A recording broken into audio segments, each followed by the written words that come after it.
I know I look crazy. I'm so sorry.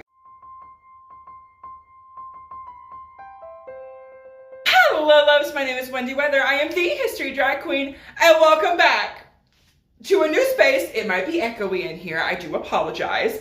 I moved. I also apologize if I look kind of crazy today. I tried a new lip color. I didn't think it was gonna be this like hot fuchsia pink. I thought it was gonna be a little bit more like softer pink. Totally not. So I look crazy, but I digress. And today, my loves, we are soft shoeing back into content, and I'm actually going to be teaching you how to make clip-on earrings like these. Making clip-on earrings is probably like one of my favorite drag crafts that I do. Love it, obsessed. It's so easy, it's so fun. You're gonna want to have an earring back or a clip-on earring back. You can get these via online retailers in your local craft stores. And there are actually two that you could get. One is gonna have this adhesive sticker backing where you peel it off and you just attach it. Another one is just gonna be a regular, like, straight flat back that you can glue E6000 or hot glue. Now, because some things might not be able to be made into a clip-on earring via, like, there is a jutting object behind them, like it's a shank button, or if it's too heavy, it will just fall right off your ear. Some objects and items you may or may not need is gonna be, one, the item that you're going to make into an earring.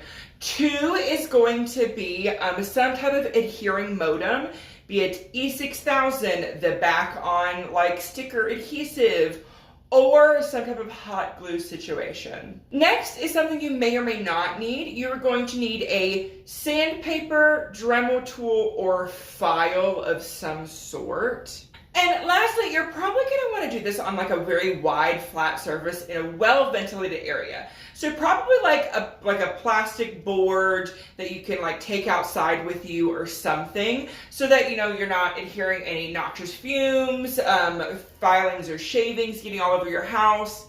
So yeah, probably some type of flat board and like an outside ventilated space. So the first thing you're gonna do is go on an exploration of what you're gonna turn into a clip-on earring. My favorite things to do are actually shank buttons. If you don't know what those are, they are usually very high, like, drama buttons that aren't necessarily like a sew-on for like whole button, like on t-shirts, or not t-shirts, but like button-up shirts and other like attire. And the shank buttons are gonna have kind of like a loop on the end of them where you just kind of sew it on there. Most of the time they are decorative, but there are utilitarian uses for some of them. But regardless, they're gonna be kind of high glam, kind of high something, like themed. There's like Disney ones, there's also like just jewel encrusted ones. You could also use flat back objects. There are some flat back gems and other things that you could probably use for it as well. And even some like flat back objects like little figurines. The next thing you're gonna do is actually you're gonna prep your space to do this. So you're gonna have that like wide flat board or some type of tabletop to do this on.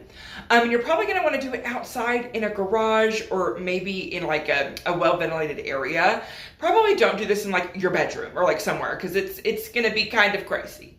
Now, depending on if you used a shank button or if you are converting a pierce back earring into a clip-on earring, because you can also use this method to do that as well. You're going to want to take wire cutters and cut off the shank or wire pierced earring part as close to the base of the object or button that you're using. And then that is when you are going to be using the sandpaper, file, or Dremel tool that you procured if you were using a shank button or pierced earring back earring to convert it into a clip-on earring. Now, if you didn't opt for that object, you actually are just going to lay down the object right side down. So like whatever facing side, so this cameo on my ear, you're gonna put that facing down in the back of the object. You're going to adhere either one of the flat backs or a sticker adhesive one. You just peel it off, stick it on there, wait.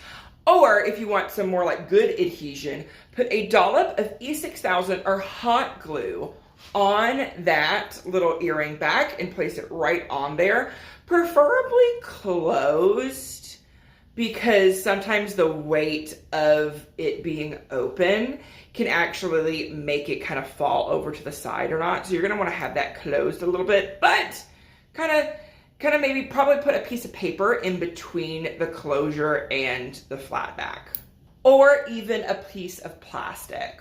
And the next thing we're gonna do is actually just wait.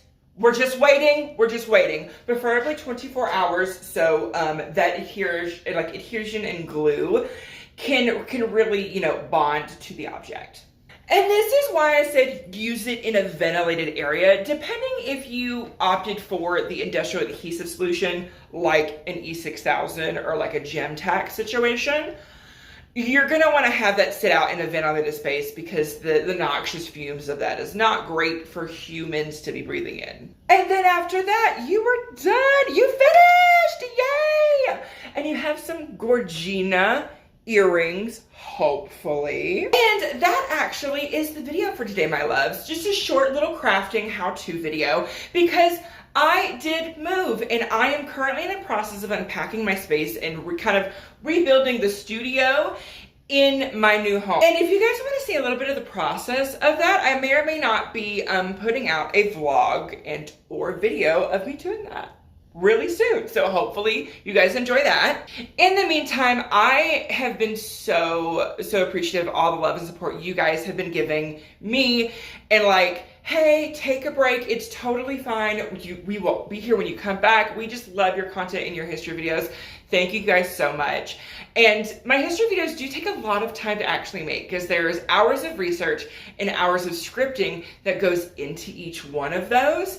And so each history video takes probably about 10 to 12-ish hours of research and scripting to really kind of, you know, put it all together. And that doesn't include editing, which takes probably an extra like 4 or 5-ish hours. So yeah, where these kind of crafting and sewing videos like I've done in the past take approximately maybe an hour or two to film, and then maybe an hour or two to edit. And, you know, it has no prerequisite type of research production value that they have on them. But hopefully you guys still enjoyed those as well. And if you have not seen my how to make a skirt video in like 30 minutes, you probably should check that out. But in the meantime, don't forget to like, comment, and subscribe, and stick around, because you just might learn something.